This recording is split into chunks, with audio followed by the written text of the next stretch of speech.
Bwana Yesu asifiwe, watu wa Mungu. Haleluya, haleluya, haleluya.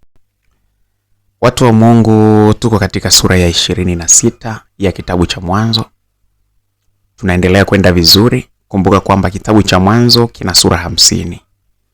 Na ni moja ya vitabu ambavyo ni virefu sana katika Biblia. Si virefu sana, lakini ni moja ya vitabu virefu. Kama vile kitabu cha Mwanzo, kitabu cha Ezekieli, Yeremia, Zaburi na kadhalika.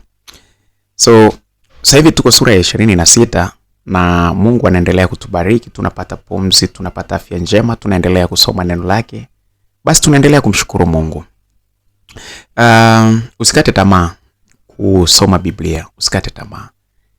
Unaweza ukawa kwenye shughuli zako, basi unaweza ukafungulia ukawa unasikiliza tu sura nzima mwanzo mpaka mwisho, unaendelea na sura nyingine. Kwa hiyo ukajikuta unasoma Biblia ukiwa unaendelea na shughuli zako zingine, ukiwa kwenye gari, ukiwa mahali popote pale, lakini sauti ukawa unaendelea kuisikia, tofauti na kukaa labda unaweza ukaona masomo, maandishi ni mengi na kadhalika ukachoka. Lakini katika njia ya kusikiliza, basi unaweza kuipata Biblia nzima kwa ujumla hapa katika channel hii ya Mungu.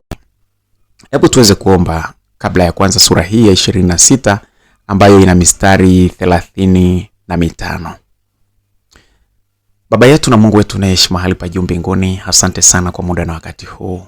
Msikilizaji wako yuko karibu na wewe, anahitaji kulisikia neno lako. Hebu Mungu naomba ukaweze kumpa usikivu mwema. Lakini baada ya kumpa usikivu mwema, mpe utendaji mwema, mpe kufunguliwa, kuelewa vizuri ni nini anapaswa kufanye. Lakini zaidi sana mjaze imani, akuamini. Bila kukuamini wewe hakuna tumaini mbele. Lakini kwa sababu wewe ni tumaini, mpe msikilizaji wangu tumaini.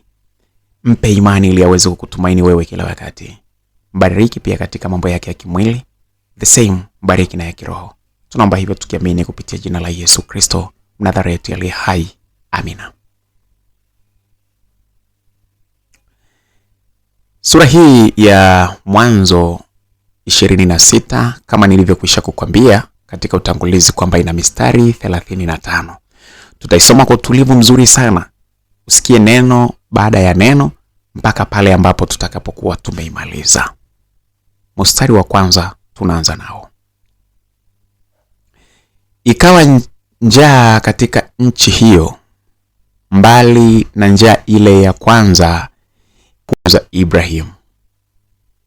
Isaka akamwendea Abimeleki mfalme wa Wafilisti huko Gerari. Bwana akamtokea akasema, usishuke kwenda Misri, kaa katika nchi nitakayokuambia. Kaa ugenini katika nchi hiyo, nami nitakuwa pamoja nawe na kukubariki, maana nitakupa wewe na uzao wako nchi hizi zote. Nami nitakifanya imara kiapo nilichomwapia Ibrahimu baba yako. Nitazidisha uzao wako kama nyota za mbinguni, nami wako nchi hizi zote, na katika uzao wako mataifa yote ya dunia watajibarikia. Kwa sababu Ibrahimu alisikia sauti yangu, akayahifadhi maagizo yangu na amri zangu na hukumu zangu na sheria zangu. Isaka akakaa katika Gerari. Watu wa mahali hapo wakamuuliza habari za mkewe. Akasema, ni ndugu yangu huyu, maana aliogopa kusema ni mke wangu, watu wa nchi wasije wakamua kwa ajili ya Rebeka, kwa maana alikuwa mzuri wa uso. Ikawa alipokuwa amekaa huko siku nyingi, Abimeleki mfalme wa Wafilisti akachungulia dirishani, akamwona Isaka anacheza na Rebeka mkewe. Abimeleki akamwita Isaka akasema, lakini huyu ni mkeo, mbona ulisema ni ndugu yako? Isaka akamwambia, kwa sababu nilisema nisife kwa ajili yake. Abimeleki akasema, ni nini hii uliyotutendea? Labda mtu mmoja wapo angali lala na mkeo bila kufikiri, angali tutia hatiani. Basi Abimeleki akawaamuru watu wote akisema, amgusaye mtu huyu au mkewe lazima atauawa. Isaka akapanda mbegu katika nchi ile, akapata mwaka ule vipimo 100 kwa kimoja. Bwana akambariki. Na mtu huyu akawa mkuu, akazidi kusitawi hata akawa mkuu sana. Akawa na mali ya kondoo na mali ya ng'ombe na watumwa wengi.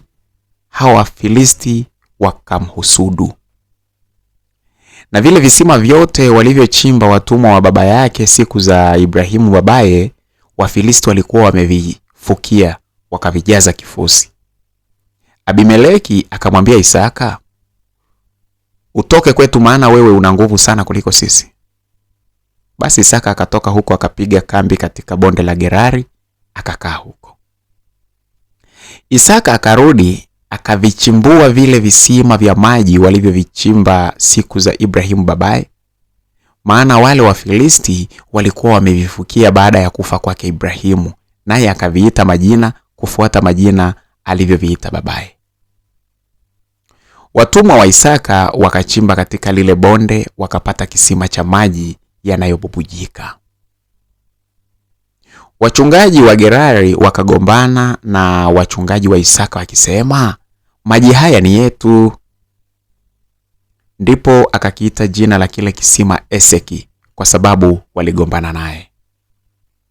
Wakachimba kisima kingine, wakagombania na hicho tena, akakiita jina lake Sitna. Akaondoka huko, akachimba kisima kingine, wala hicho hawakukigombania, akakiita jina lake Rehobothi. Akasema, kwa kuwa sasa Bwana Mungu ametufanyia nafasi, nasi tutazidi katika nchi. Akapanda kutoka hapo mpaka Beersheba. Bwana akamtokea usiku ule ule, akasema, mimi ni Mungu wa Ibrahimu baba yako, usiogope, maana mimi ni pamoja nawe, nami nitakubarikia na kukuzidisha uzao wako kwa ajili ya Ibrahimu mtumishi wangu. Akajenga madhabahu huko, akaliitia jina la Bwana Mungu, akapiga hema yake huko, na watumwa wa Isaka wakachimba kisima huko. Ndipo Abimeleki akamwendea kutoka Gerari pamoja na Ahuzathi rafiki yake na Fikoli jemadari wa jeshi lake.